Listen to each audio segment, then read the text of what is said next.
یہ بات سب لوگ نوٹ کر لیں، 298C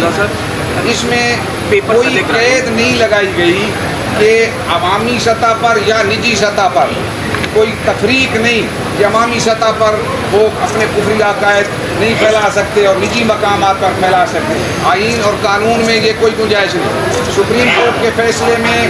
یہ ابہام پیدا کیا گیا تھا، تو میں نے گزارش کی چیف جسٹس صاحب کے سامنے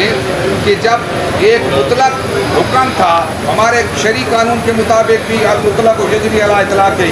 آپ کے قانون کے مطابق بھی سپریم کورٹ مقننہ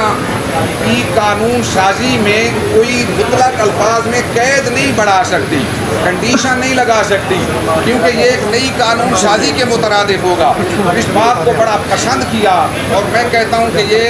حرم مکی کا فیض تھا جو میرے ذہن میں وہاں یہ سوال پیدا ہوا، اور ایک شعر وہاں میرے ذہن میں اترا